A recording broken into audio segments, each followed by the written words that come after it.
اللهم صل على محمد عبدك ورسولك وصل على المؤمنين والمؤمنات والمسلمين والمسلمات اللهم صل على محمد كما تحب وترضى له۔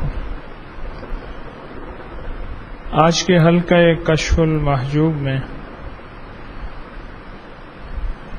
ہماری حاضری اور ان مضامین کو بیان کرنا جن کا تعلق ہماری ظاہری زندگی سے بھی ہے اور باطنی زندگی سے بھی ہے۔ تصوف صرف ظاہر کے لباس کو نہیں کہتے کہ ظاہر میں صوفیانہ لباس پہن کے اگر ہم پھر رہے ہیں تو ہمیں لوگ صوفی کہنا شروع کر دیں گے۔ ہاں، لوگ شاید کہہ دیں، لیکن اللہ کی بارگاہ میں اس کی حیثیت اس وقت ہوگی جب اس کا اندر بھی وہ ہوگا جو میرے اللہ کو مطلوب ہے۔ ایک ہے زمانے کا مطلوب شخص بننا اور ایک ہے اللہ جل شانہ کا مطلوب فرد بننا۔ زمانے کا مطلوب فرد یہ ہے کہ جو زمانہ چاہتا ہے اس کے مطابق ہو جاؤ، اور اللہ کا مطلوب فرد وہ ہے جو اللہ چاہتا ہے اس کے مطابق ہو جائے۔ کیا خیال ہے؟ حضرت پیر علی حجویری رحمۃ اللہ تعالی علیہ اپنی ساری کوششوں میں ہمیں اللہ جل شانہ کا مطلوب فرد بنانا چاہتے ہیں، اپنی ساری کوششوں میں، کہ میرے اللہ کا مطلوب فرد کون ہے؟ میرے رب کا مطلوب فرد۔ اس لیے ایک اللہ والے نے دعا فرمائی، اے اللہ مجھے ایسا بنا دے کہ تجھے اچھا لگوں۔ تو اللہ جل شانہ کو جب بندہ اچھا تو اس وقت لگے گا جب اللہ کا مطلوب فرد بنے گا۔ کیا خیال ہے؟ تو آج کا جو ہمارا سبق ہے کشف المحجوب کا، وہ سبق اللہ جل شانہ کا مطلوب فرد بننے کا ہے۔ کہ حضرت پیر علی حجویری رحمۃ اللہ تعالی علیہ بندے کو اللہ جل شانہ کا مطلوب فرد بنانا چاہتے ہیں، اور ایسا مطلوب فرد کہ میں اللہ کو اچھا لگنے لگ جاؤں۔ تو آج کے سبق کا متن میں آپ کی خدمت میں عرض کرتا ہوں، پھر اس کی تفصیل۔ شیخ ابو حفص نیشا پوری رحمۃ اللہ علیہ فرماتے ہیں، تصوف سب کا سب ادب ہے۔ تصوف سب کا سب ادب ہے۔ ہر حال و مقام اور ہر حال کے لیے ایک ادب ہے۔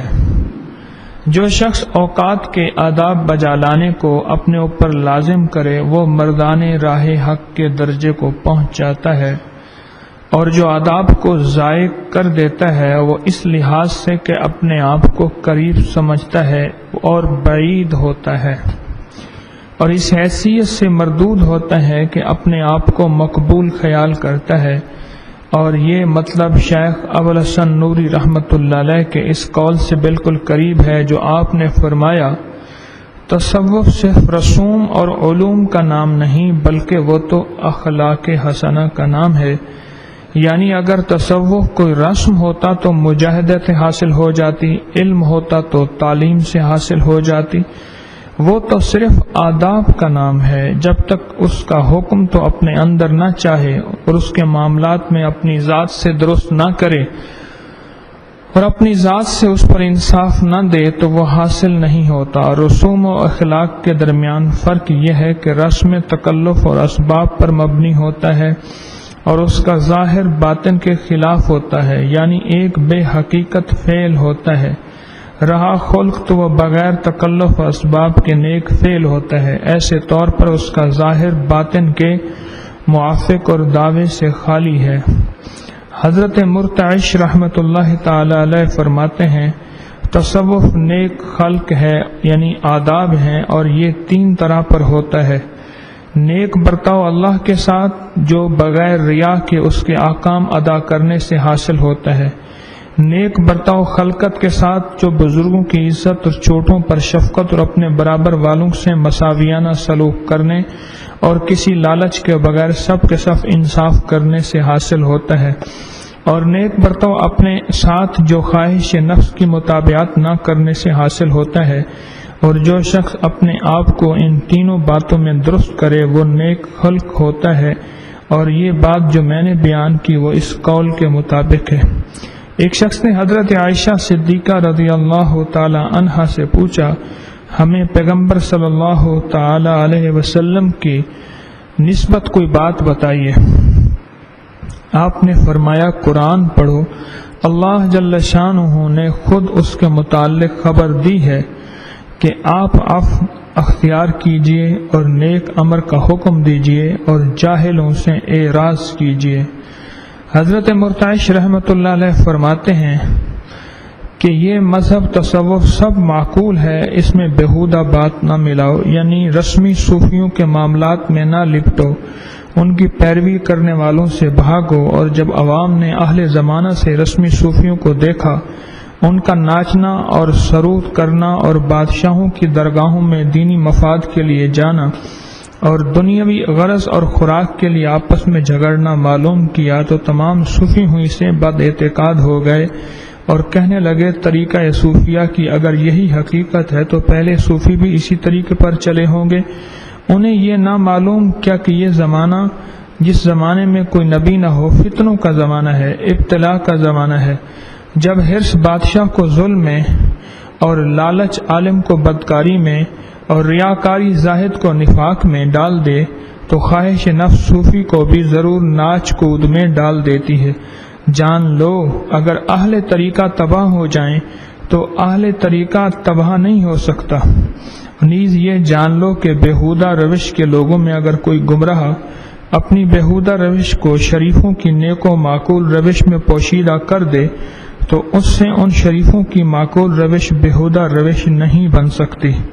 حضرت ابو علی رحم اللہ فرماتے ہیں پسندیدہ اخلاق کو کہتے ہیں تصوف، اور اخلاق و افعال پسندیدہ یہ ہیں کہ بندہ تمام حالات میں اللہ جل شانہ میں خوش رہے اور اس کی رضا پر راضی رہے۔ ابو الحسن نوری رحمۃ اللہ علیہ فرماتے ہیں تصوف آزادی و جوان مردی و ترک تکلف و سخاوت و دنیا کا مال راہ حق میں خرچ کرنا ہے، اور آزادی یہ ہے کہ بندہ خواہش نفس سے آزاد ہو جائے، اور جوان مردی یہ ہے کہ دیکھنے سے کنارہ کش ہو جائے، اور ترک تکلف یہ ہے کہ اپنے متعلقات و نصیب میں کوشش نہ کرے، اور سخاوت یہ ہے کہ دنیا کو اہل دنیا کے لیے چھوڑ دے۔ شیخ ابو الحسن فرماتے ہیں آج کل تصوف صرف نام اور حقیقت نہیں، پہلے زمانے میں صوفی نام تو کوئی نہ تھا لیکن اس کے معنی ہر شخص میں موجود تھے، اب صرف نام ہے اور معنی موجود نہیں، یعنی اس زمانے میں معاملات صوفیہ معلوم تھے اور دعوی تصوف کو کوئی نہ جانتا تھا۔ اب تصوف کا دعویٰ تو عام طور پر معلوم ہے لیکن معاملات تصوف کا کوئی پتہ نہیں۔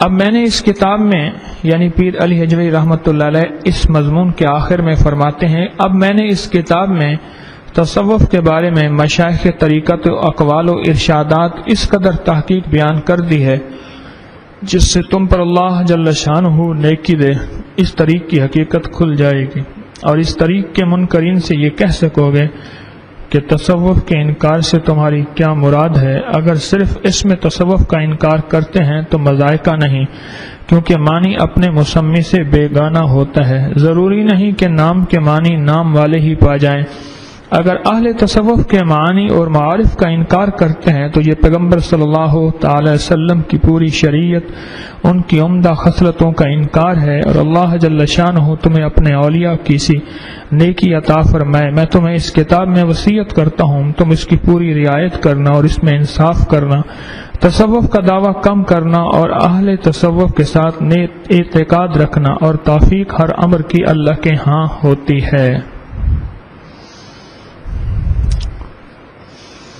یہ آج کا متن میں نے پڑھا کشف المحجوب سے،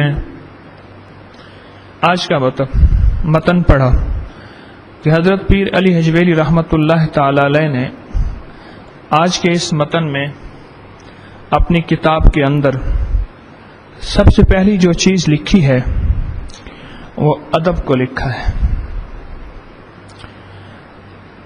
تصوف سب کا سب ادب ہے، ہر مقام، ہر وقت اور ہر حال کے لیے ایک ادب ہے۔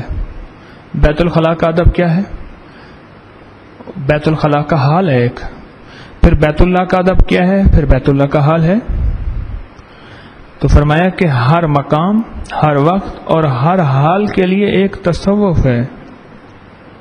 جو شخص اوقات کے آداب بجا لانے کو اپنے اوپر لازم کر لے وہ مردان راہ حق ہے۔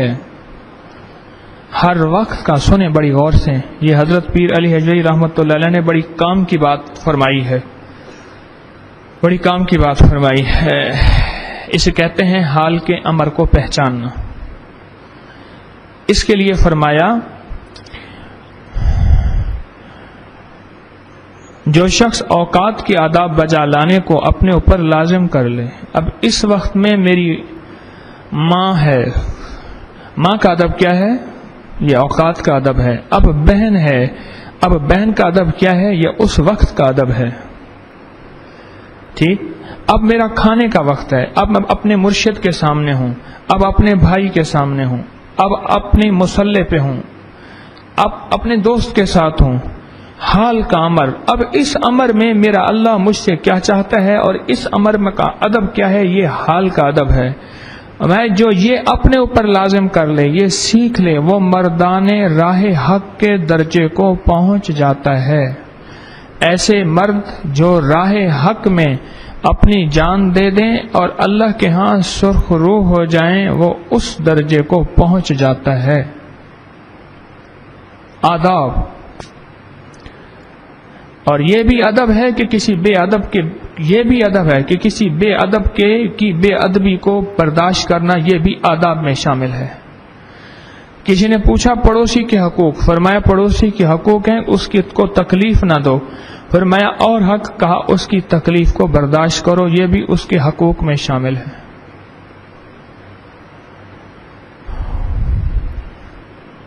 اور یقین جانیے جس کو ملا صدا ملا ادب سے ملا، اور جس کو ملا صدا ملا ادب سے پایا، جس نے پایا۔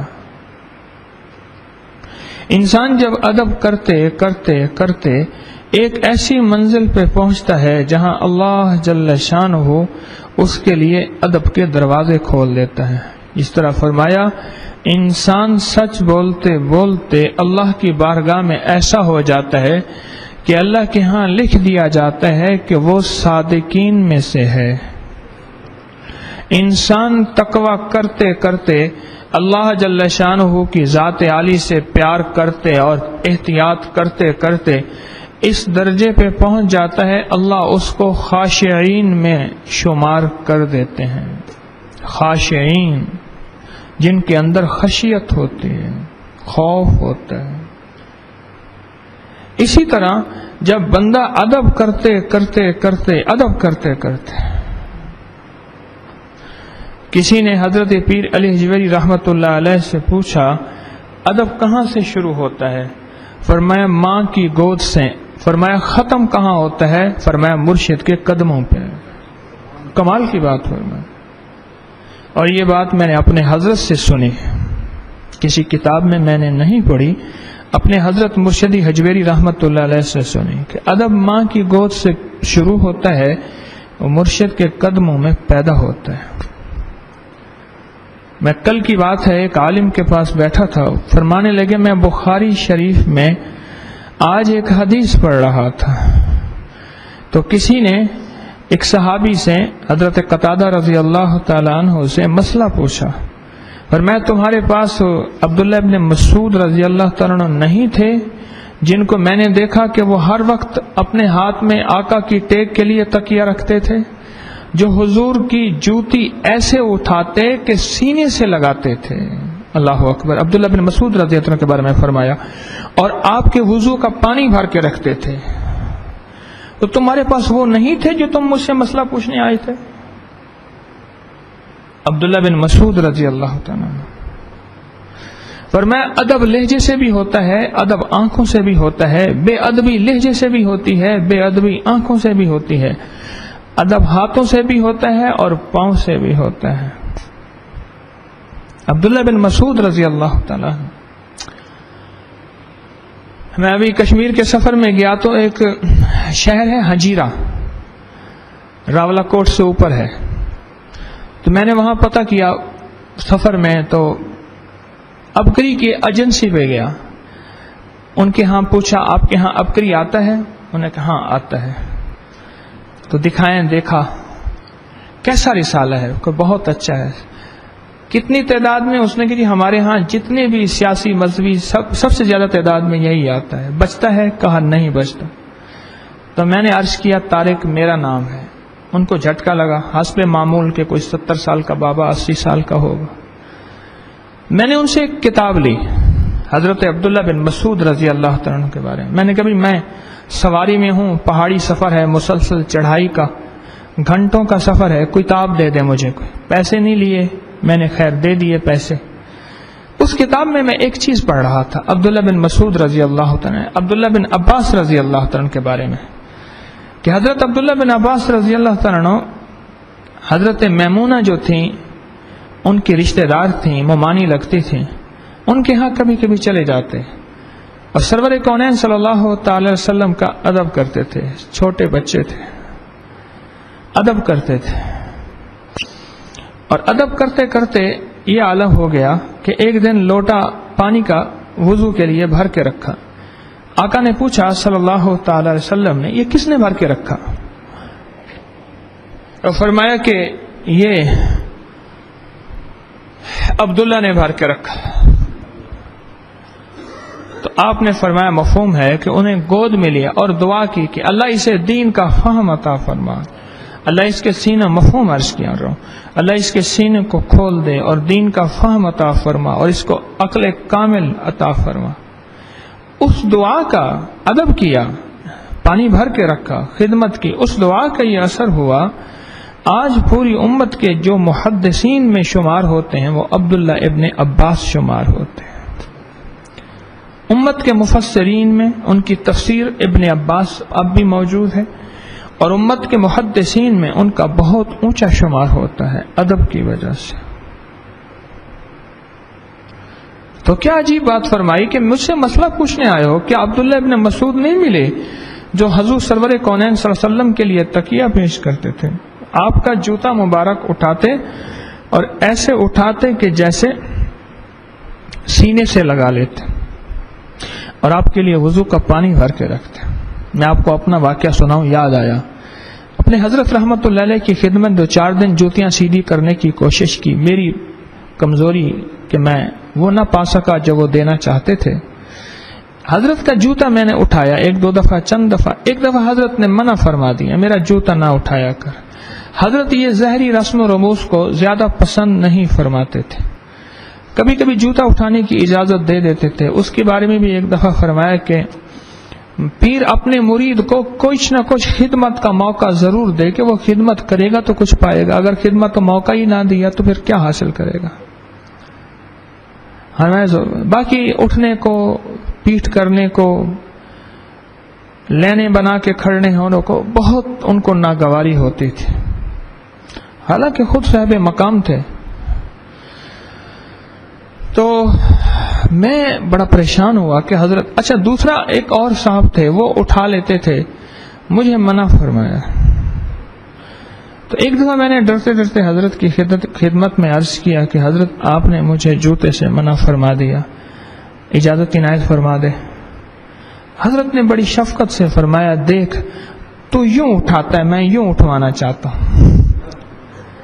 یہ میں یوں اٹھانا اور یوں اٹھانے کی وضاحت اس لیے کر رہا ہوں، آپ تو دیکھ رہے ہیں میرے ہاتھ کے اشاروں کو، نیٹ پہ سننے والے کیسے دیکھیں گے. یوں سے مراد تو چٹکیوں سے، انگلیوں سے اٹھاتا ہے، یوں اٹھاتا ہے. اور میں یوں، یعنی دونوں ہاتھوں سے ایسے جیسے بندہ جھپٹ کے اٹھاتا ہے. تو یوں اٹھاتا ہے، آپ نے اپنے ہاتھوں کو ایسے کیا جیسے کوئی ہاتھوں سے چٹکیوں سے اٹھاتے ہیں نا، انگلی اس کے پوروں سے اٹھاتے ہیں.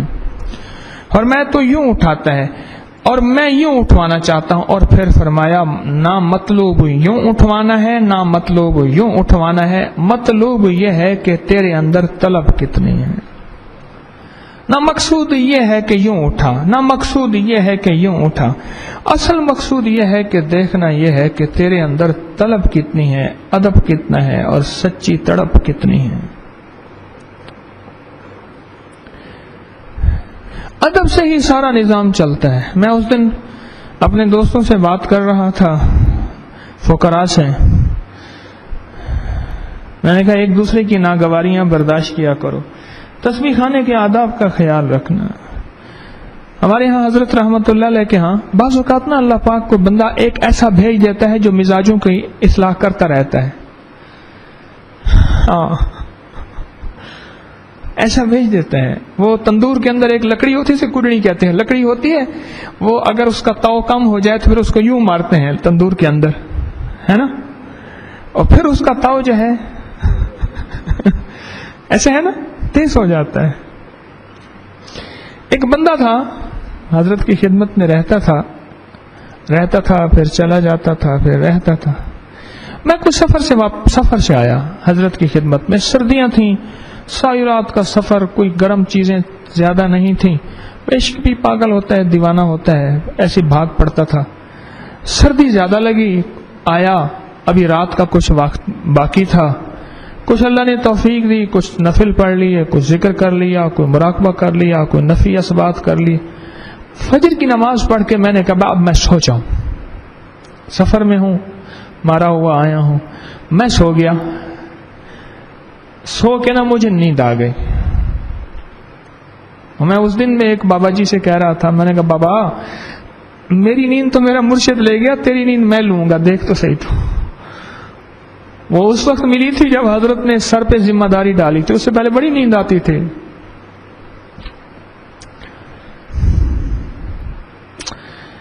اس نے کیا کیا، اس نے فجر کی نماز ہی نہیں پڑھی. نماز فجر کے 2-2.5 گھنٹے کے بعد اٹھا، پانی ٹھنڈا بھر کے نا رضائی اٹھا کے کہندہ اوے تو ستا پہ ہے، ستا ہی رہنا ہے تھے، میرے اوپر ٹھنڈا پانی ڈال دیا. اب بتاؤ، اب میں کپڑے خشک کہاں سے کروں؟ ساری رات کا تو ٹھٹرتا آیا تھا، کام سے کپڑے خشک کروں.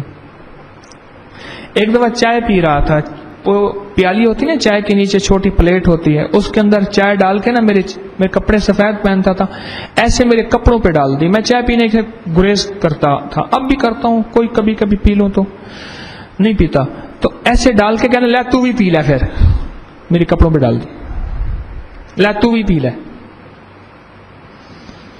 یعنی جسے بندے کو نا تنگ آمد بجنگ آمد، تنگ اس طرح کرے کہ بندہ پھر گریبان میں ڈال کے ہاتھ پھر جو آئے کر دے، بعد میں دیکھی جائے گی. ایسی صورتحال، ایسی صورت. سالن کھا رہا تھا، پتہ نہیں کیا تھا، اس میں پانی ڈال دیا، کہہ رہا بہتا ہو جاؤ گا، لے کھائی جا، پھر لے پھر کھائی جا، بہتا ہو جاؤ گا تیرا. اس نے پنجابی بولنے کی قسم اٹھائی ہوئی تھی.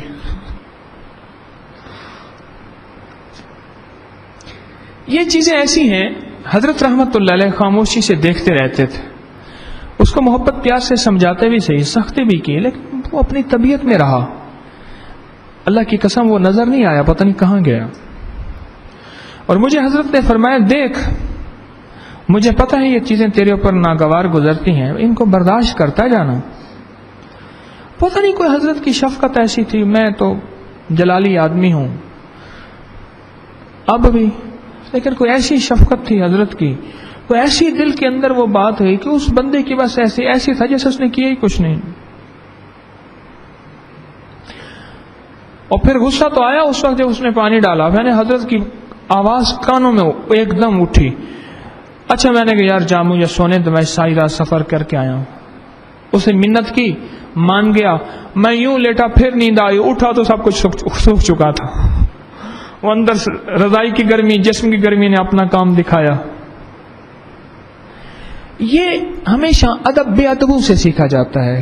کسی عرب کے دانشور سے، دانا سے کسی نے پوچھا ادب، فرمایا بے ادبوں سے. فرمایا اخلاق، فرمایا بد اخلاقوں سے. تو حضرت پیر علی حجویری رحمۃ اللہ علیہ کی بات کتنی قیمتی ہے. فرمایا ادب کہاں سے شروع ہوتا ہے؟ ماں کے. اور ختم کہاں ہوتا ہے؟ مرشد کے قدموں پہ. کیا عجیب بات ہو رہا ہے. شروع وہاں سے ہوتا ہے اور ختم وہاں ہوتا ہے. اور میں ادب لہجے میں بھی ہوتا ہے، لہجے میں بھی ادب ہوتا ہے، نظروں میں بھی ادب ہوتا ہے، آنکھوں میں بھی ادب ہوتا ہے.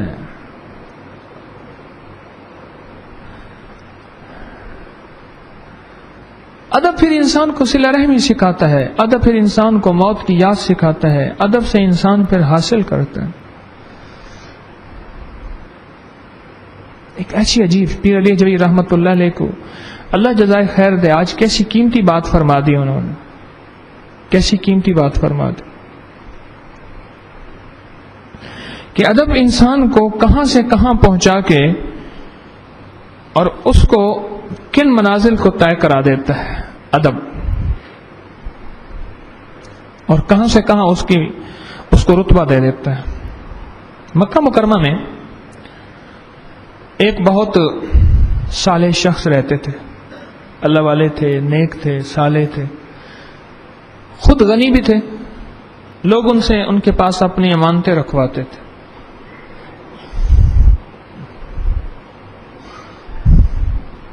امانتیں رکھواتے تھے. وہ فوت ہو گئے. ایک شخص کی امانت تھی. اس نے آ کے ان کے بیٹے سے پوچھا تو اس نے کہا مجھے تو کوئی خبر نہیں. پریشان ہوا کہ میں اب کیا کروں. اس وقت مکہ مکرمہ کے بڑے بڑے علماء اللہ والے تھے. مکہ ان اہل اللہ سے اس وقت آباد تھا. وہ دور تھا کہ اہل نظر تھے اس وقت. تو جب وہ تھے تو ان کے پاس گیا. فرمایا کہ بھائی ہم نے یہ سنا ہے کہ نیک روحیں زمزم کے کنویں میں ہوتی ہیں اور جو بدکار جہنمی روحیں ہوتی ہیں وہ یمن کی ایک وادی ہے. اس وادی کا نام وادی برہوت ہے اور وہاں ایک کنواں ہے، اس کنویں کا نام برہوت کا کنواں ہے، وہ وہاں ہوتی ہے. ایسا کر، وہ بہت سخی تھا، صالح تھا، نیک تھا، درویش تھا، اللہ والا تھا، امین تھا، امانت دار تھا. تو ایسا کر کے تو رات تہجد کے وقت آدھی شب کے بعد زمزم کے کنویں پہ جا کے نا تو آواز دے انہیں. وہ جو نیک صالح شخص جس کے پاس تو نے امانت رکھوائی تھی اس کو آواز دے. وہ تیری آواز کا جواب دے گا اور تجھے تیری امانت بتائے گا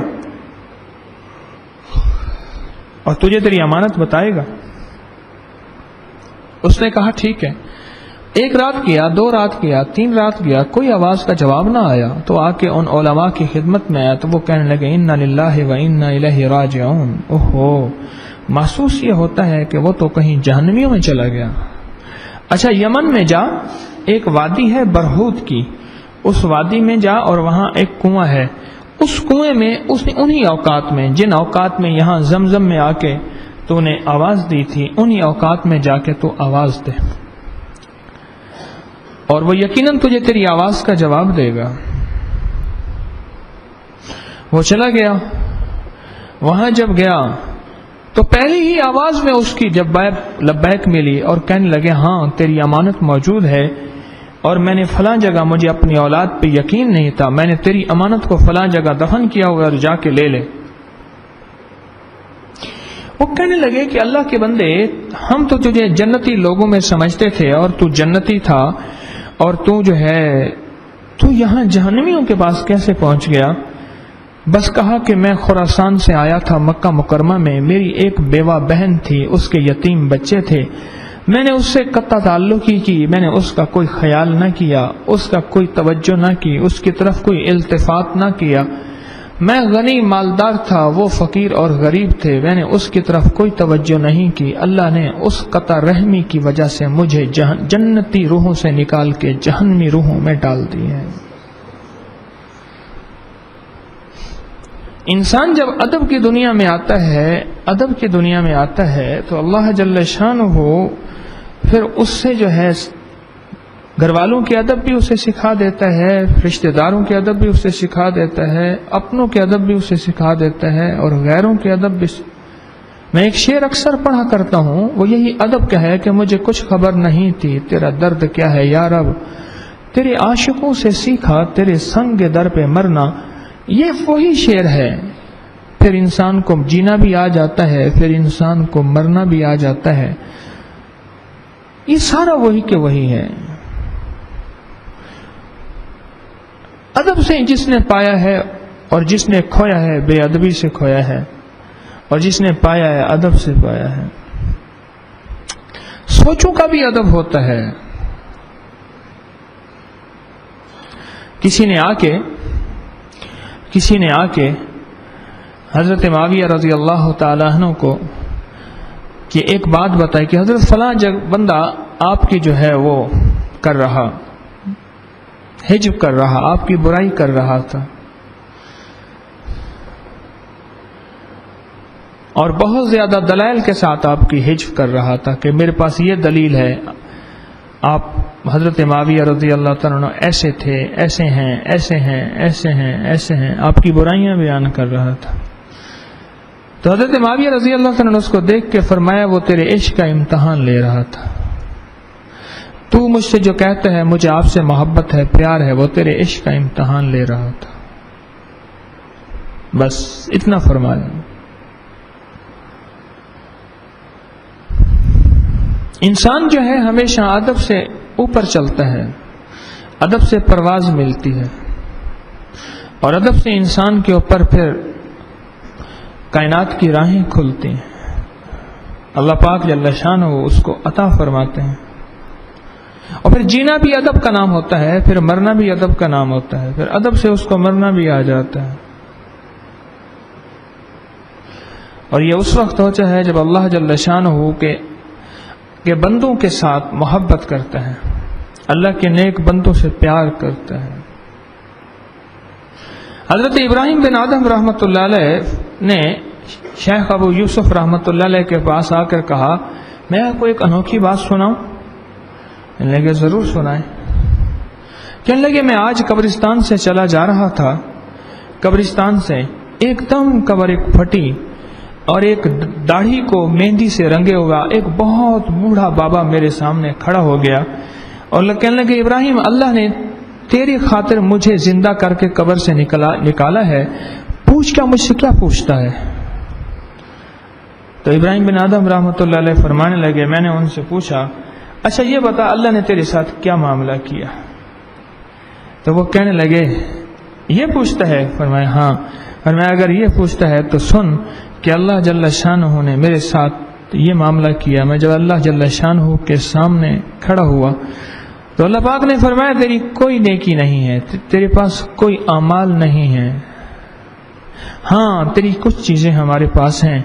سب سے پہلے تو یہ ہے کہ تو ہمارے دوستوں سے محبت کرتا تھا، ان کا ادب کرتا تھا، اللہ کے بندے کو، اللہ کے نیک بندے کو ایسے نظر سے دیکھنا بھی اللہ کے ہاں بخشش کا سامان بن جاتا ہے۔ بس تیری ایک نیکی تو یہ ہے کہ تو ہمارے دوستوں کا ادب کرتا تھا، ان سے محبت کرتا تھا، ان سے پیار کرتا تھا۔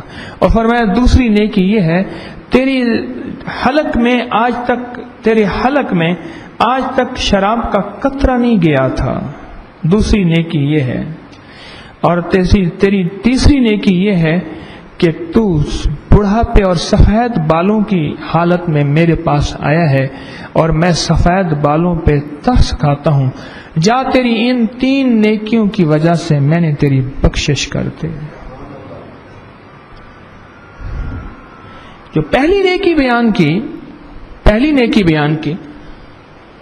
وہ پہلی نیکی یہ بیان فرمائی کہ تو میرے دوستوں کا ادب کرتا تھا، میرے دوستوں کا ادب کرتا تھا۔ شیخ پورہ میں ایک شخص تھا ماسٹر عنایت، وہ حضرت امیر شریعت رحمت اللہ تعالی علیہ کی خدمت کرتا تھا اور ان کا ادب کرتا تھا۔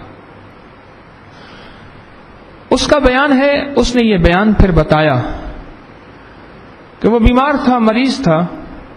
اس نے محسوس کیا کہ 2 گھوڑ سوار آئے اور ان میں خالی گھوڑا تھا، ان کے ساتھ کہنے لگے ہمارے ساتھ چلو، اور وہ چلا گیا ان کے ساتھ چلا گیا۔ کہنے لگے میں تیز رفتاری سے گھوڑے چل رہے تھے، راستے میں قبرستان آیا جہاں میرے والد اور والدہ کی قبریں تھیں۔ میں نے ان سے عرض کیا اماں اور ابا کی قبریں ہیں، یہاں فاتحہ تو پڑھنے دو۔ فرمایا ہمیں اس کا حکم نہیں ہے، اور ہم تیز رفتاری سے گھوڑے پہ چلتے رہے۔ آگے جنگل آتے گئے، دریا آتے گئے، پہاڑ آتے گئے، ندیاں آتی گئیں، وادیاں آتی گئیں، سنسان چیزیں، تیز رفتاری سے ہم سفر کر رہے ہیں۔ 2 گھوڑ سوار ہیں اور میرا گھوڑا خالی تھا، مجھے اس پہ سوار کرایا، اور سفر کرتے کرتے کرتے ایک قلعہ نما جگہ آئی۔ قلعہ، بہت بڑا قلعہ آیا، بہت بڑا قلعہ آیا۔ جب بہت بڑا قلعہ آیا، ہم آئے کہ اس کے جا کے دروازے پہ ٹھہرے، کچھ سوال و جواب ہوئے، کون کہاں سے آئے۔ قلعے کا دروازہ کھلا تو اندر ایک وسیع میدان تھا اور اس کے ہر طرف عمارتیں اور بہت بڑی عمارتیں بنی ہوئی تھیں۔ وہاں جا کے آواز دی زور سے، عنایت اللہ ولد فلاں فلاں فلاں جگہ سے اس کو لے آئے۔ آواز ادھر سے آئی، غلطی کی ہے تم نے، عنایت موچی کو فلاں جگہ سے فلاں سے لانا تھا، اس کو نہیں لانا تھا۔ کہنے لگے ایک دم بیچارے پریشان ہو گئے، اور جب پریشان ہوئے واپس مجھے گھوڑے پہ بٹھایا، اور گھوڑے پہ بٹھانے کے بعد جو ہے وہ واپس گھوڑے پہ بٹھایا، اور گھوڑے پہ بٹھانے کے بعد واپس اسی طرح وادیاں، اسی طرح ندیاں، اسی طرح جنگلات، اسی طرح صحرا عبور کرتے کرتے کرتے ہم جب پھر قبرستان کے قریب پہنچے تو میں نے عرض کیا کہ مجھے والدین کی قبر پہ فاتحہ پڑھنے دیا جائے۔ فرمایا یہ ہمارے حکم میں شامل نہیں، اور مجھے گھر آ کے چھوڑا۔ تو جب میں نے آنکھ کھولی تو گھر والے سارے رو رہے تھے اور میری میت پڑی ہوئی تھی، کہ انہوں نے کہا تو مر چکا تھا۔ کہا زندگی کیسے ملی؟ امیر شریعت کے ادب کی وجہ سے اللہ نے واپس زندگی عطا فرمائی۔ اور پھر اگلی بات جو فرمایا اسی وقت میں نے اپنے کانوں میں سنا، کچھ لوگ دوڑتے ہوئے آئے، میں نے انہیں نہیں کہا تھا، کہنے لگے وہ عنایت جو موچی تھا وہ اچانک مر گیا ہے۔ ڈاکٹر نور احمد نور صاحب نے اپنی کتاب میں لکھا، بعد میں یہ کتاب میں واقعہ حذف کر دیا، کہ وہ کتاب کا واقعہ ایسا تھا جو بہت سے لوگوں کی عقل سے ماورا تھا، اس سے فتنہ پیدا ہونے کا خطرہ تھا، کہ حاجی عبدالوہاب صاحب جب اس کی ہسپتال میں، ملتان کے نشتر ہسپتال میں مریض تھے، اور اس کے بعد جو ہے وہ فوت ہو گئے، تو انہوں نے وہ کہنے لگے ڈاکٹرز نے موت کی مکمل تصدیق کر دی، اور انہوں نے منہ بھی باندھ دیا، انگوٹھے بھی باندھ دیے، ہاتھ بھی سیدھے کر دیے، آنکھیں بھی بند کر دیں، اور اس کے بعد جو ہے وہ فرمانے لگے جب مجھے لے جایا گیا اللہ کے پاس، تو مولانا یوسف رحمۃ اللہ علیہ، مولانا الیاس رحمۃ اللہ علیہ اور حضرت لاہوری اللہ کے پاس گئے کہ اللہ یہی تو ہمارے کام کو کرنے والا تھا، اس کو مہلت دے دے۔ اللہ نے ان کی سفارش قبول کی اور واپس لے آئے، اور پھر وہ زندہ ہو گئے۔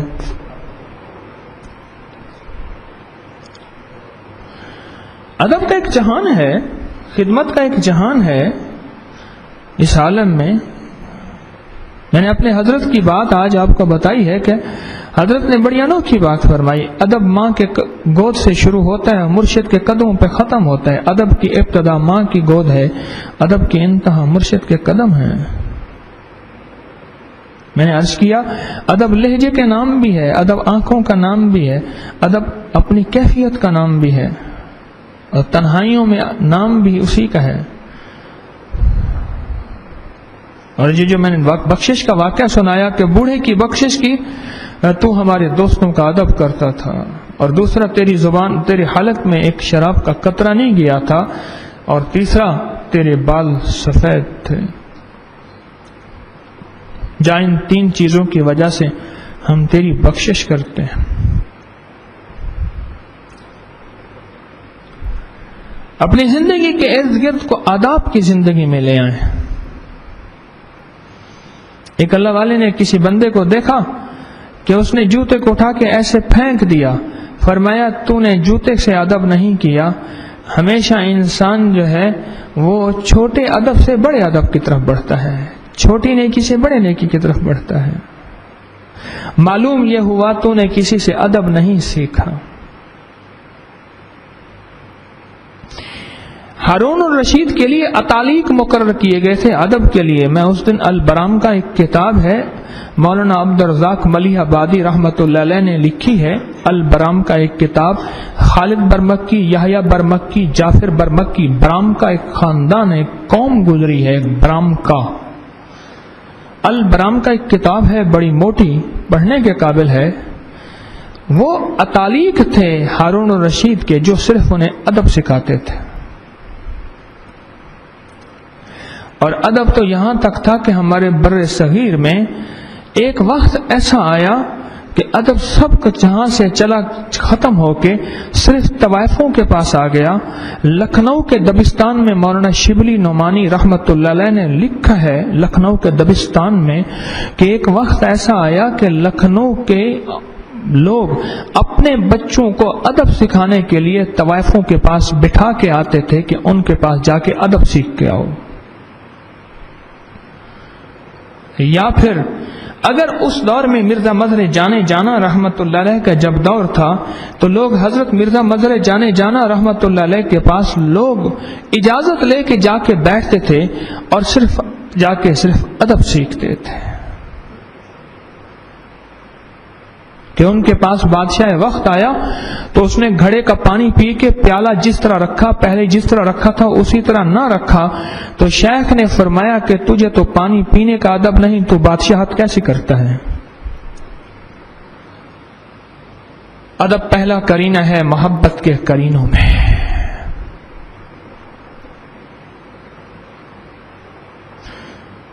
انسان کو پھر جینا مرنا ادب سے آ جاتا ہے۔ صحابہ کرام کی زندگی میں سرور کونین صلی اللہ تعالی وسلم کی محفل میں صحابہ بیٹھتے تھے، فرمایا اتنا یکسو ہو کے بیٹھتے تھے، اتنی توجہ اور دھیان سے بیٹھتے تھے کہ پرندے ان کے آ کے سروں پہ بیٹھتے کہ شاید کوئی مردہ تنا ہے، کوئی مردہ پتھر ہے، انہیں پتہ ہی نہیں چلتا تھا۔ میں نہرو کی آپ بیتی پڑھ رہا تھا کہ میں لگے مجھے جیل میں جب بند کر دیا قید تنہائی میں، بعض اوقات سوچوں میں ایسا ڈوب جاتا تھا اور ایسا یکسو ہوتا تھا، گلہریاں میرے اوپر سے گزر جاتی تھیں، انہیں وہ سمجھتی شاید کوئی مردہ چیز ہے۔ گلہری بڑی سمجھدار ہوتی ہے، وہ ایسے قریب نہیں آتی، چڑیاں میرے اوپر بیٹھ جاتی تھیں۔ تو مجھے نہرو کی آپ بیتی پڑھتے ہوئے صحابہ کی زندگی یاد آئی کہ صحابہ آقا سرور کونین صلی اللہ تعالی علیہ وسلم کی حیات طیبہ میں کیسی زندگی، اور یہ 2 دن کا ادب نہیں تھا، ادب مسلسل تھا۔ اور پھر بعد از وصال آقا کے روضہ اطہر کا بھی ویسے ادب کرتے تھے، ویسے ادب کرتے تھے۔ ایک مائی اما عائشہ کی خدمت میں آئی کہ اپنا حجرہ مبارک کھول دیں، میں حضور کے روضہ اطہر کی زیارت کر کے صلاۃ و سلام پڑھنا چاہتی ہوں، اور پھر کچھ اشعار پڑھے عربی کے اندر، اور کہنے لگی وہ ذات جو کائنات کا نور اور کائنات کا سورج اور کائنات کی روشنی تھی، وہ تو کیسے ہم سے دور ہو گئی، ہم اب کس کے سے محبت اور ادب کریں گے، بس یہ کرتے کرتے وہیں مر گئی۔ ایک صحابی نے وصال کے بعد اللہ سے عرض کیا، اللہ ان آنکھوں نے تیرے حبیب کا دیدار کیا ہے، اب یہ آنکھیں اس قابل نہیں کہ کسی اور کا، ان آنکھوں کو واپس لے لے۔ وہ صحابی نابینا ہو گئے، بس اب کسی اور کا دیدار نہیں، بس اب یار کا دیدار کیا تھا۔ ادب کا عالم یہ تھا کہ کسی نے حضرت لاہوری رحمت اللہ علیہ سے پوچھا، حضرت کی آپ کی داڑھی ایک مجھ سے بہت بڑی ہے، کیوں ہے؟ فرمایا خواب میں سرور کونین صلی اللہ علیہ وسلم تشریف لائے تھے اور انہوں نے میری داڑھی کو ہاتھ مبارک سے چھوا تھا، اب میرا من نہیں کہتا کہ میں اس داڑھی کے بالوں کو کاٹوں جہاں میرے آقا کا دست مبارک لگا تھا۔ حضرت ابو ادب کا عالم اور بتاتا ہوں، حضرت ابو محذورہ رضی اللہ تعالیٰ عنہ یہ مؤذن تھے، ان کے پیشانی کے بال جب کھولتے تھے یہ گوند کے رکھتے تھے، پگڑی کی طرح باندھ کے رکھتے تھے، جب پیشانی کے بال کھولتے تو پیشانی کے بال ان کے پاؤں تک آ جاتے تھے، اتنے بڑے تھے، یعنی سر کے سارے بال کاٹتے تھے، پیشانی کے بال نہیں کاٹتے تھے۔ تو کسی نے پوچھا کہ حضرت آپ یہ بال کیوں نہیں؟ فرمایا سرور کونین صلی اللہ علیہ وسلم نے ایک دفعہ اپنے دست مبارک ان بالوں پہ رکھا تھا، بس وہ دن اور آج کا دن میں نے ان بالوں کو کبھی نہیں کاٹا۔ ادب تھا، ادب۔ ساری کائنات کے حاکم بن گئے، ساری کائنات کے حکمران بن گئے صحابہ کرام رضوان اللہ تعالی علیہم اجمعین، ادب کی وجہ سے، ادب کی وجہ سے۔ ساری کائنات کے وہ بکریاں چرانے والے آقا بن گئے ادب کی وجہ سے۔ ام المومنین کے والد تشریف لائے اور وہ مسلمان نہیں ہیں تو بستر لپیٹ دیا فوراً سرور کونین صلی اللہ تعالی وسلم کا، اور بستر پہ نہیں بیٹھنے دیا سگے باپ کو۔ فرمایا کہ یہ کیا؟ فرمایا آپ مسلمان نہیں ہیں، یہ اللہ کے نبی کا بستر ہے، ادب کے خلاف ہے کوئی کافر اس پہ بیٹھ جائے چاہے تو باپ ہی کیوں نہ ہو۔ جب ادب آتا ہے پھر رشتے نہیں، پھر ادب رہ جاتا ہے، پھر ادب ادب ہوتا ہے اور وہ ادب اپنا کمال دکھاتا ہے۔ اپنی زندگی کو آداب سے پرو دیں، آداب پھر آداب اداؤں میں آ جاتا ہے، آداب اداؤں میں آ جاتا ہے کہ سرور کونین صلی اللہ علیہ وسلم یہاں سے گزرے تھے، آپ اونٹنی پہ تشریف فرما تھے، درخت ذرا نیچے تھا، آپ نے سر مبارک نیچے کر لیا تھا، صحابی جو گزرے وہاں سے سر نیچے کر لیا حالانکہ درخت نہیں تھا، آپ نے یہ سر نیچے کیوں کیا؟ پوچھنے والے نے پوچھا، فرمایا میں آقا کے ساتھ گزرا تھا، آپ نے یہاں سے سر مبارک نیچے کیا، آج درخت نہیں ہے لیکن اندر کی محبت روحانی ادب ایسا ہے کہ مجھے اداؤں پہ لے آتی ہے۔ اب وہ ادا یہی ہے کہ میری غیرت گوارا نہیں کرتی، میرے آقا یہاں سے سر نیچا کر کے گزرے، میں اونچا کر کے گزرا۔ ایک صحابی ہاتھ میں پھل لے کے لوگوں سے پوچھ رہے کہ لوگوں بتاؤ میرے آقا نے یہ پھل کیسے کھایا تھا، کیسے کاٹا تھا، آپ نے کیسے کھایا؟ کسی نے نہیں بتایا، کہ اللہ کی قسم میں اس پھل کو کبھی نہیں کھاؤں گا، مجھے پتہ ہی نہیں کہ میرے محبوب نے اس پھل کو کیسے کاٹا اور کیسے کھایا تھا، اور وہ ساری زندگی پھل نہیں کھایا۔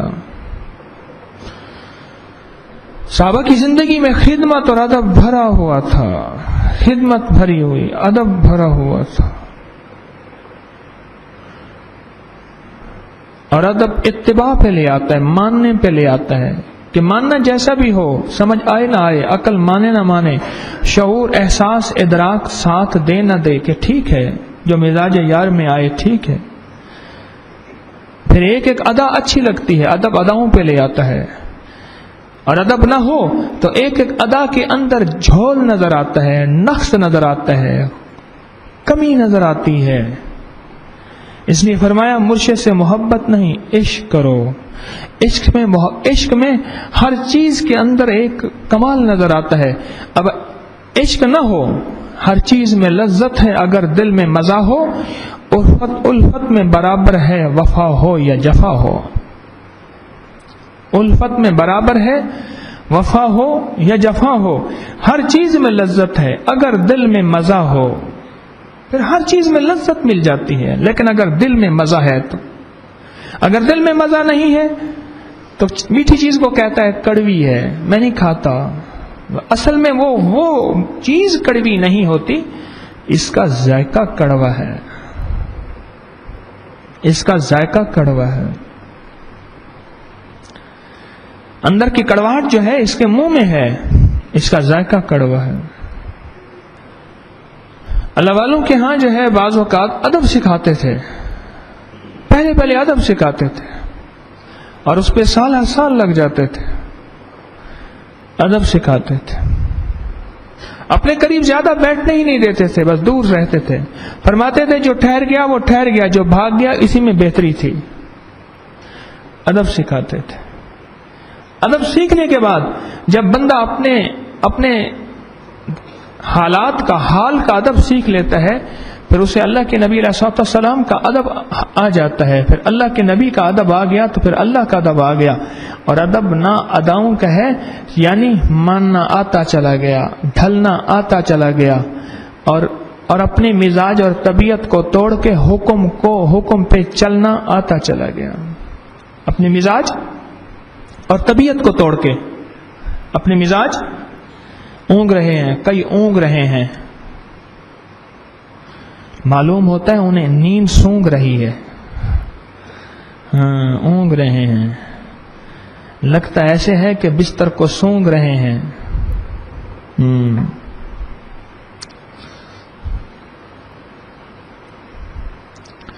اونگے نہیں، اونگے بھی نہیں، سونگے بھی نہیں۔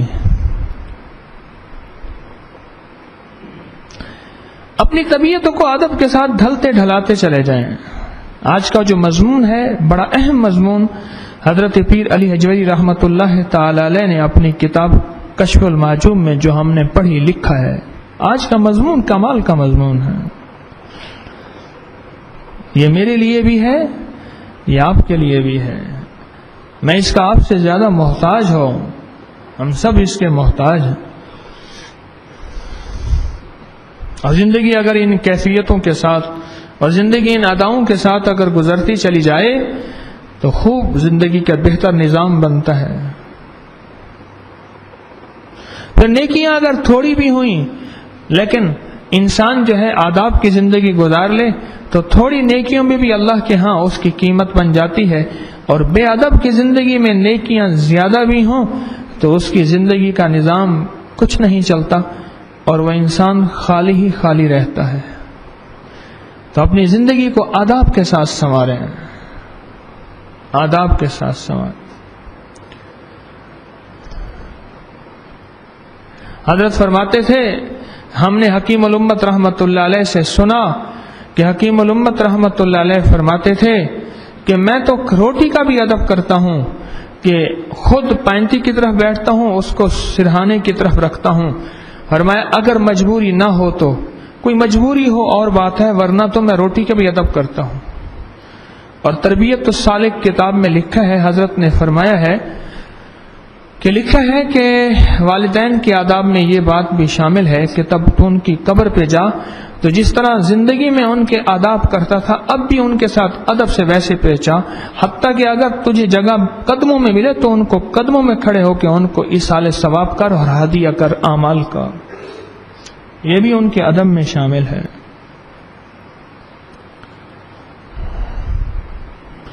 اللہ پاک جل شانہ نے زندگی کا نظام ادب کے ساتھ سمو دیا ہے،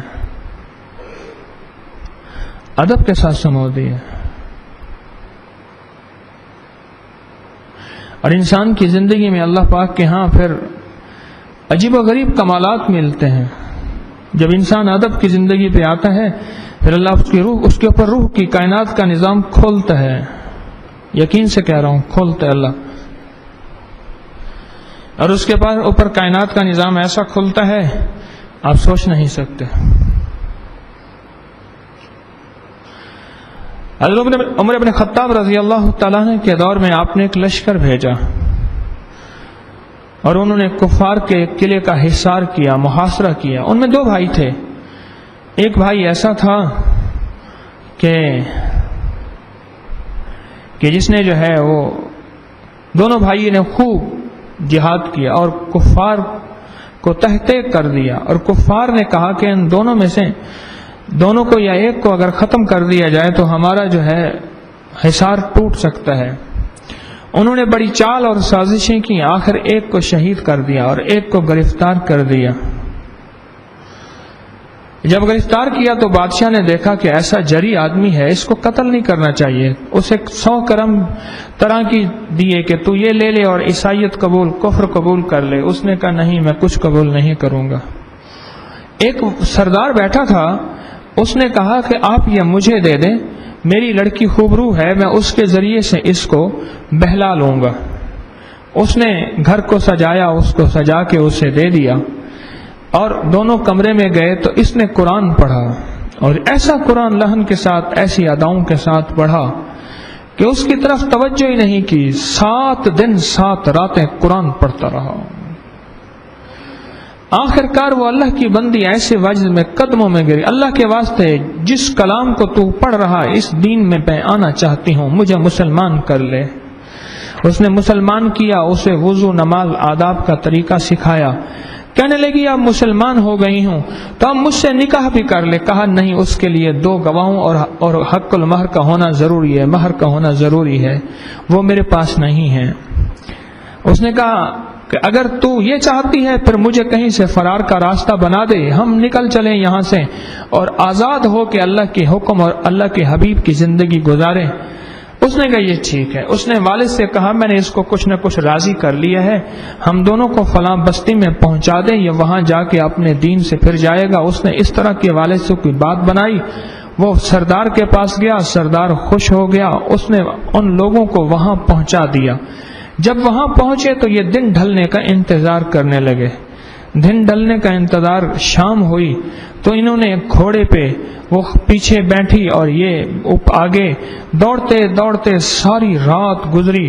ایک جگہ جو ہے صبح قریب تھی، اترے، وضو کیا، وضو کر کے نماز فجر کے لیے ابھی کہے تو گھوڑوں کی سنگینیں اور لشکر و جرار کی دوڑ کی آواز جیسے کوئی ان کا تعاقب کر رہا. یہ پریشان ہو گئے کہ وہ کفار کا لشکر ہماری لگتا ہے ان کو مخبری ہو گئی ہے اور وہ ہمارے جو ہے تعاقب میں ہے. تو وہ خاتون کہنے لگی آپ جس رب کے وعدے مجھے بتاتے تھے اور جس رب سے کہتے تھے دعائیں مانگنے سے اور جس رب سے محبت کرنے سے سب کچھ ملتا ہے، اس رب سے کیوں نہیں مانگتے؟ تو انہوں نے بھی مانگنا شروع کر دیا. اس اللہ کی بندے نے مانگنا شروع کر دیا. روتے روتے روتے روتے لشکر قریب آتا گیا آتا گیا آتا گیا آتا گیا. جب پہنچے تو دیکھا تو وہ شہید بھائی ہے جو شہید ہو چکا تھا، گھوڑے پہ موجود ہے. کہنے لگے میں تھا، کیوں پریشان ہے؟ میں تم دونوں کا نکاح کرانے آیا ہوں، میں گواہ ہوں، یہ 2 فرشتے لایا ہوں، یہ حق المہر کی رقم بھی لایا ہوں. پریشان نہ ہو. وہ اللہ نے تم دونوں کو شہیدوں اور غازیوں کے برابر اجر دیا ہے. تم دونوں کو فرشتوں کی موجودگی میں دونوں کا نکاح ہو گیا اور بھائی نے نکاح پڑھا دیا، شہید بھائی جو شہید ہو گیا تھا. اس کے بعد کہا کہ اللہ نے تیرے لیے زمین کی تنابوں کو سمیٹ دیا ہے. اسے طی الارض کہتے ہیں، جو اللہ کے ولیوں کو یہ کیفیت نصیب ہوتی ہے. سمیٹ لیا ہے، صبح مدینہ پہنچ جائے گا تو.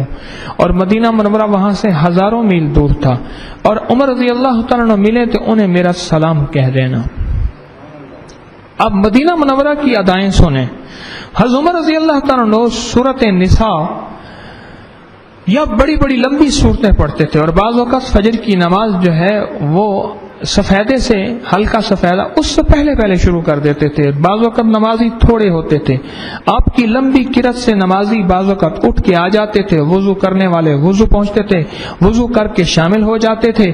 دور سے آنے والے وہ بھی شامل، حتیٰ کہ پہلی ہی رکعت میں اکثر مسجد نبوی شریف بھر جاتی تھی، اور پھر دوسری رکعت میں بھی لمبی، اور روتے تھے بہت زیادہ، اور ان کی ہچکی بن جاتی تھی، اور بعض اوقات اتنا روتے تھے کہ آپ کے اندر جو ہے وہ گریا تاری ہوتا تھا اور غشی ہو جاتی تھی.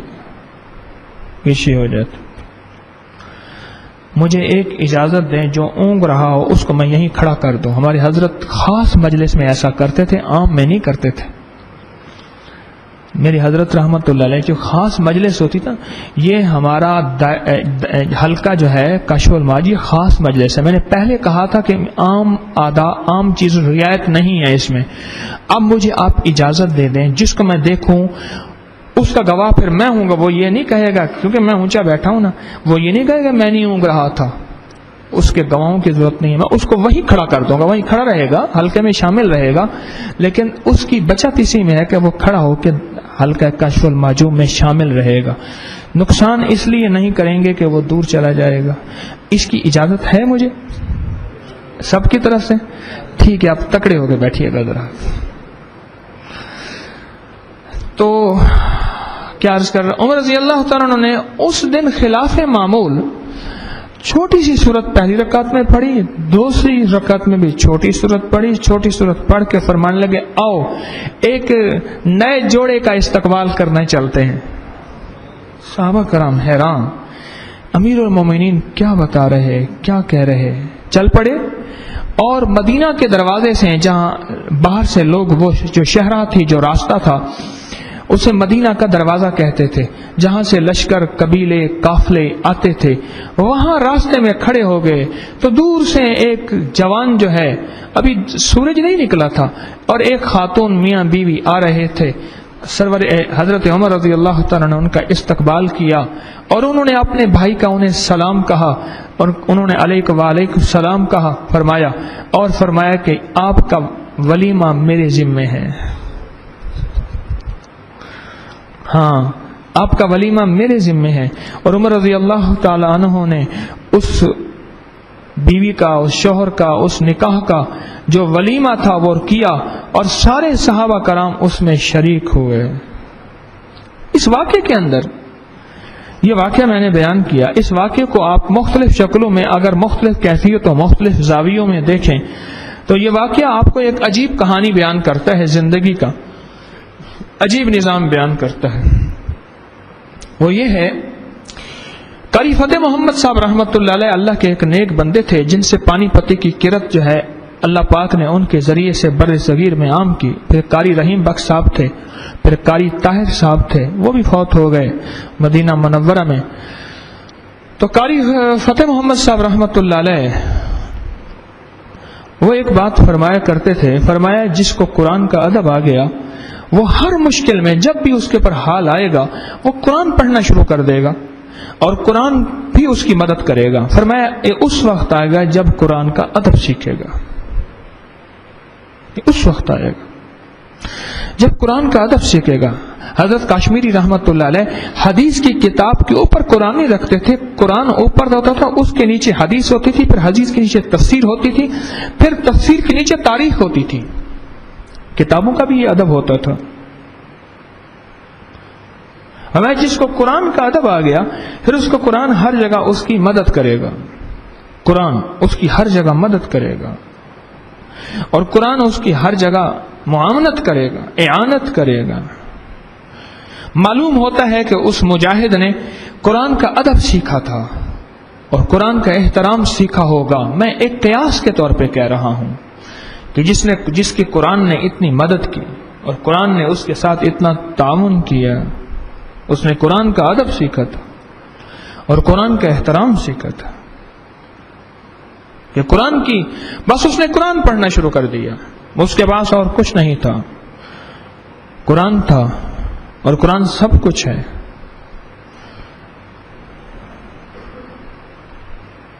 ایک محدث نے لکھا ہے کہ جب معتزلہ کا دور چلا اور خلیفہ واسق باللہ ہر اس شخص کو تحقیق کر دیتا تھا جو اس کی بات نہیں مانتا تھا، تو ایک بہت بڑے عالم تھے، وہ خلیفہ واسق باللہ کے عقیدے کے مطابق نہیں تھے، وہ اہل سنت کے عقیدے کے مطابق تھے، اور خلق قرآن کے مسئلے میں اس کے سامنے اپنا مسئلہ جو اس کا تھا وہ نہیں، جو حقیقی تھا اس پہ رہے، جس پہ امام احمد بن حنبل رحمۃ اللہ علیہ تھے۔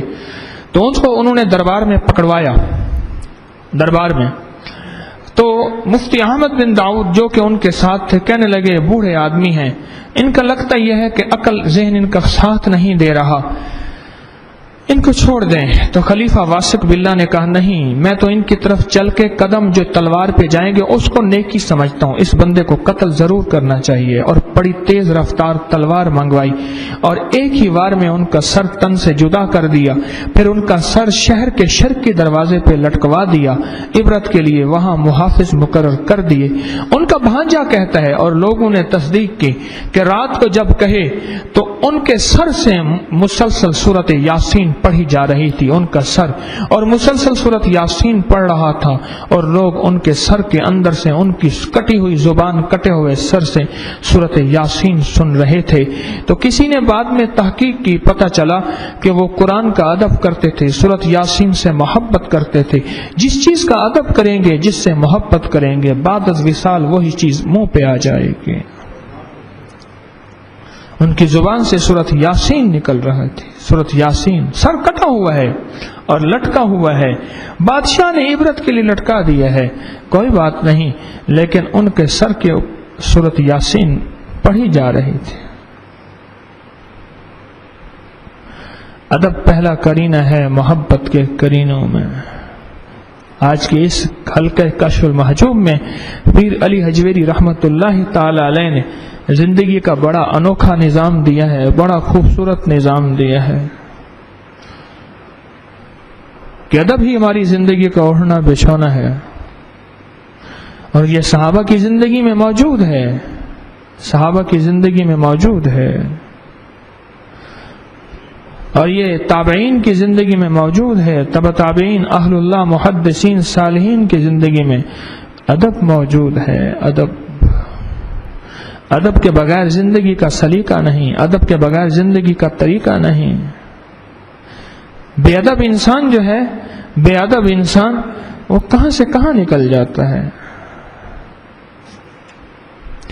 انسان پھر اس کی زبان بے لگام ہو جاتی ہے، پھر وہ اس کی زبان جو ہے پھر اللہ، اس کے رسول اور نیک اور صالحین کے لیے کھل جاتی ہے، جب انسان ادب کے طریقوں سے دور ہو جاتا ہے،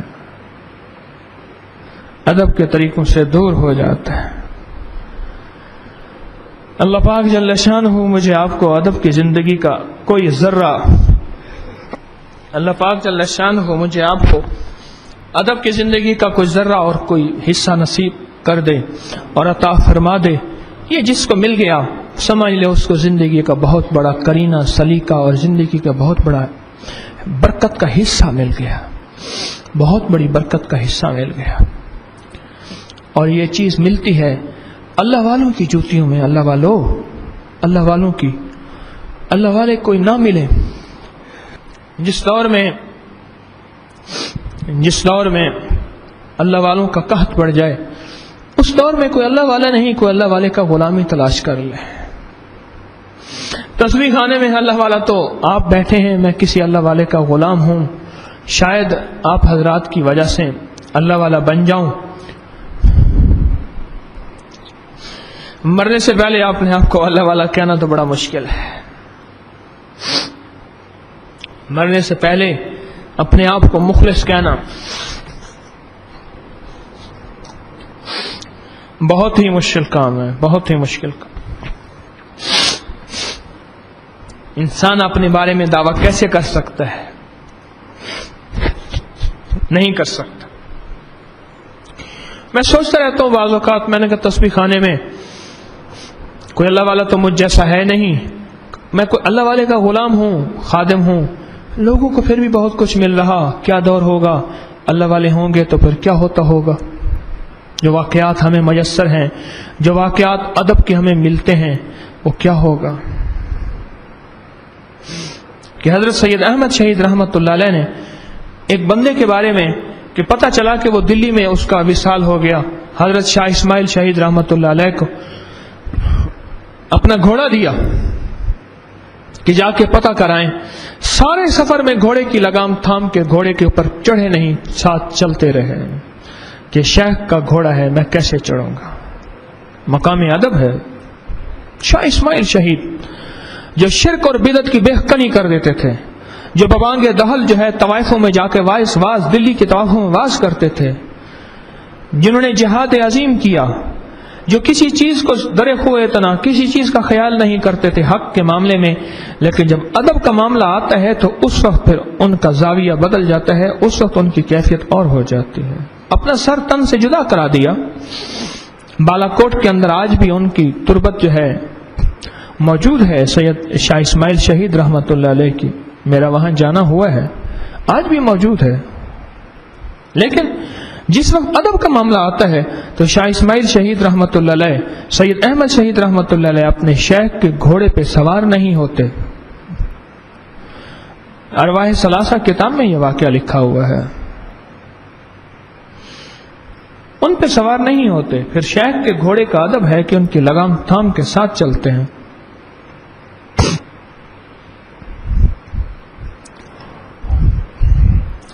کسی نے ایک اللہ والے سے پوچھا، اللہ نے آپ کو اتنی روحانیت نورانیت کہاں سے دی ہے؟ میں نے تو آپ کو اتنی بڑی باتیں کرتے نہیں دیکھا. ٹھنڈی آہ بار کے کہنے لگے، واقعی آپ نے مجھے بڑی باتیں کرتے نہیں دیکھا، لیکن بڑا ادب کرتے ضرور دیکھا ہوگا.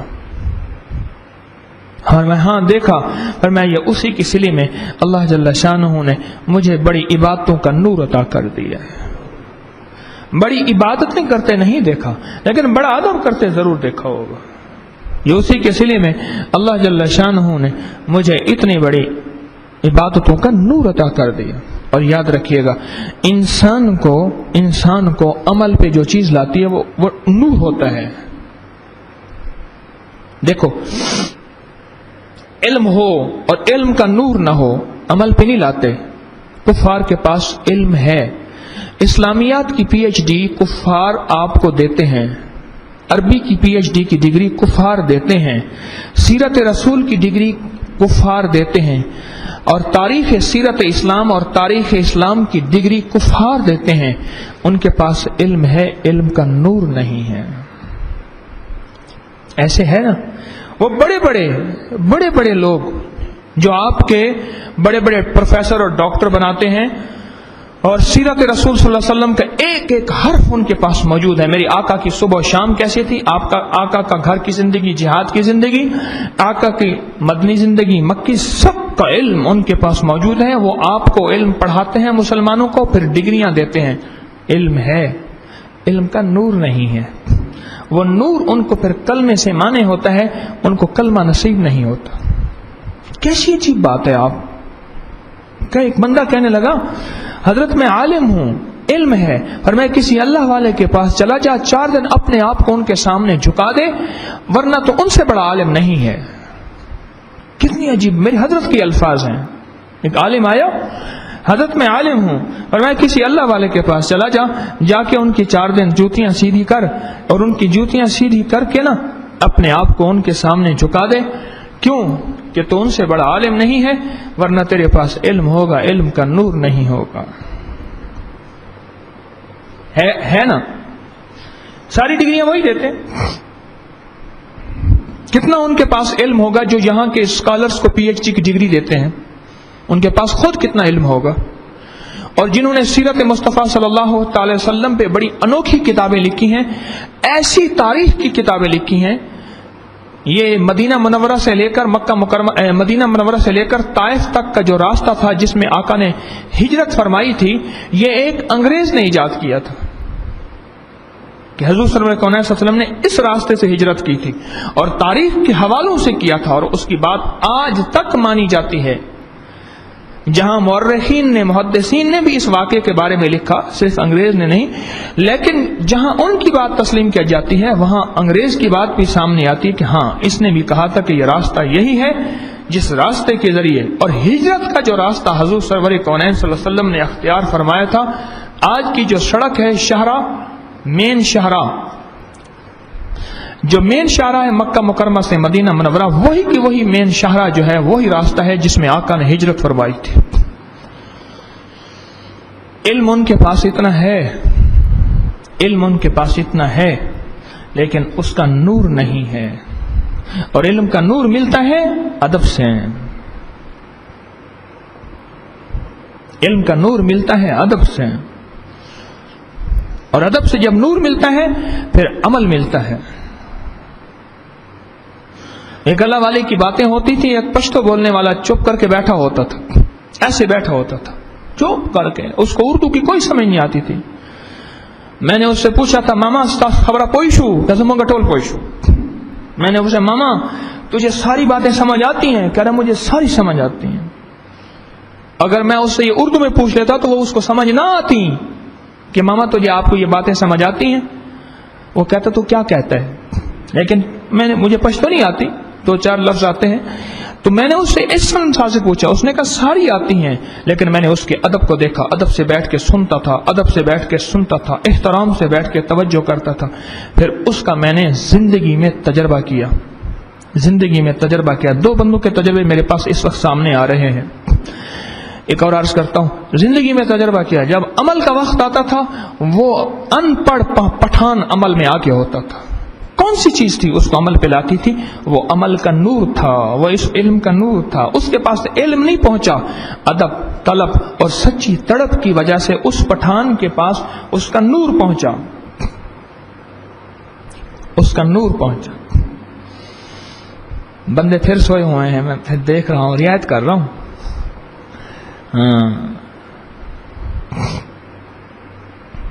اس کا کیا پہنچا تھا؟ نور پہنچا تھا، اور وہ نور تھا جو اسے عمل پہ لے آتا تھا۔ پھر میں نے ایک برہی زبان بولنے والا، برہی زبان بولنے والا ایک معذور آدمی دیکھا، روزانہ کھڑے ہو کے صلاۃ و تسبیح پڑھتا تھا، ہاتھ میں لاٹھی ہوتی تھی اور چلتا تھا، معذور تھا لیکن کھڑے ہو کے روزانہ صلاۃ و تسبیح پڑھتا تھا، اور اردو نہیں سمجھتا تھا، برہی زبان سمجھتا تھا، تو مرے میں مرے۔ بروہی زبان میں مرے لفظ زیادہ استعمال ہوتا ہے بروہی میں، وہ بروہی سمجھتا تھا، جسے براوی کہتے ہیں، بروہی سمجھتا تھا بس، اور کوئی زبان نہیں سمجھتا تھا۔ لیکن بروہی زبان کے سمجھنے میں جب وہ اسے کچھ سمجھ نہیں آتی تھی، اردو بولی جا رہی ہے، کیا ہو رہا ہے، کوئی خبر نہیں تھی اسے، اردو کی دیہاتی تھا، بالکل دیہاتی۔ لیکن جس وقت عمل کا وقت آتا تھا وہ اردو بولنے والوں سے، مجھ جیسے گھنٹوں بات بیان کرنے والوں سے وہ آگے ہوتا تھا۔ کیوں؟ اس کے پاس عمل کا نور تھا۔ یاد رکھنا، علم سے انسان عمل پہ نہیں آتا، اگر علم سے عمل پہ آتا تو پھر یہ مغرب والے انگریز ہم سے بڑے متقی، پرہیزگار، ولی، کتب، ابدال، غوث، کلندر، نقیب، نجیب، ابرار، بڑے بڑے ولی اور صالحین ہوتے ہیں، جتنا ان کے پاس علم ہے اب بھی، اور یہ علم کی ڈگریاں دیتے ہیں، جتنا ان کے پاس علم ہے اب بھی، نہ ان کے پاس عمل نہیں ہے، ان کے پاس عمل تو مال کلمہ نہیں ہے، ایمان نہیں ہے، اور ہم ان کے ایمان کے لیے دعا گوئے ہیں، ہمارے دل میں ان کے لیے خیر خواہی کا جذبہ ہے، نفرت کا جذبہ نہیں ہے۔ ان کو عمل پہ کون سی چیز لاتی ہے؟ عمل پہ ادب لاتا ہے، اور ادب کسی اللہ والے کی صحبت کے بغیر نہیں ملتا، کسی اللہ والے کی صحبت لاتی ہے ان کو عمل پہ، اور وہ جو چیز عمل پہ لے آتی ہے پھر اس سے کام بن جاتا ہے، اور اس سے پھر اللہ پاک کلمہ بھی نصیب کر دیتے ہیں، عمل کا نور بھی نصیب کر دیتے ہیں، علم کا نور بھی نصیب کر دیتے ہیں، پھر اللہ پاک اس کی زندگی کے اس سانچے میں ڈھال دیتے ہیں جو اللہ اس کے رسول صلی اللہ تعالی وسلم چاہتے ہیں، وہ اس سانچے میں ڈھلتا چلا جاتا ہے۔ یہ آج کا سبق تھا جو ہمیں حلقہ کشف محجوب سے ملا، پیر علی حجویری رحمۃ اللہ تعالی علیہ کی حلقہ کشف محجوب سے، یہ آج کا سبق ہے۔ عنوان بہت لمبا ہو رہا ہے، میں اس کو یہیں ختم کرنا چاہتا ہوں کہ اس سبق کو ہم سنبھال کے رکھیں، یہ میری بھی ضرورت ہے، موت تک آپ کی ضرورت ہے، موت تک ہم سب کی ضرورت ہے، موت تک ادب دو جز وقتی ایک زندگی کا نام نہیں، ادب ماں کی گود سے شروع ہو کے مرشد کے قدموں تک، یعنی موت تک جو ہے ادب چلتا ہے، اور پھر اس کو ملتا ہے جو طلب کرتا رہتا ہے۔ اللہ جل شانہ ہمیں ادب بادب لوگوں میں شامل کر دے، اللہ گستاخ اور بے ادب لوگوں ہمیں شامل نہ کرے، ایسے لوگ جن کے اندر گستاخی ہو، بے ادبی ہو، ہم ان میں شامل نہ ہوں۔ اللہ پاک ہم سب کی حفاظت فرمائے، اللہ پاک ہم سب کی حفاظت فرمائے۔ اور میں نے جو بول بولے ہیں، ان بولوں میں جو کمی ہو، جو لہجے میں کمی ہو، لفظوں میں کمی ہو، اللہ معاف کر دے۔ اللہ کی شان میں کوئی کمی ہو، اس کے حبیب کی شان میں کمی ہو، اللہ کے نیک بندوں کی شان میں کمی ہو، ہماری آج کی اس بات میں، درس میں، تو اللہ اس کو بھی معاف کر دے۔ اس کو کہتے ہیں اللہ لہجوں کی کمی، اللہ لفظوں کی کمی معاف کر کے آج کے ہمارے ان الفاظ کو، ہماری اس مجالس کو، ہماری اس کیفیت کو، ہماری ان باتوں کو قبول فرما لے، اور قبولیت کا مرتبہ عطا کر دے، اور کمی کوتاہیوں کو معاف فرما دے۔ سبحان اللہ بحمدہ، سبحانک اللہم وبحمدک، اشہد ان لا الہ الا انت، نستغفرک ونتوب الیک۔ یا اول الاولین یا آخر الآخرین یا ذا القوة المتین یا راحم المساکین یا ارحم الراحمین یا اکرم الاکرمین یا اجود الاجودین یا ذا الجلال والاکرام. تیرے نام کی خیرات مانگتے ہیں، تیرے نام کی خیرات مانگتے ہیں. بیکاری سائل ہیں، ادب کا سلیقہ، ادب کی زندگی، ادب کا طریقہ عطا فرما. کوئی زندگی کے اٹھنے بیٹھنے کا، کوئی جینے اور سہنے کا، اے اللہ ادب اور طریقہ عطا فرما. ہماری زندگی کو آداب میں ڈھال دے. جو صحابہ کی زندگی میں تھیں، جو تابعین تبع تابعین کی زندگی میں ادب تھا، اور جو صالحین کی زندگی میں ادب تھا، وہ ادب ہمیں بھی عطا فرما دے. اپنے غیب کے خزانے سے عطا فرما دے. وصلی اللہ علی النبی الکریم وعلی آلہ وصحبہ اجمعین. آمین برحمتک. 5 منٹ میں انشاءاللہ جماعت کھڑی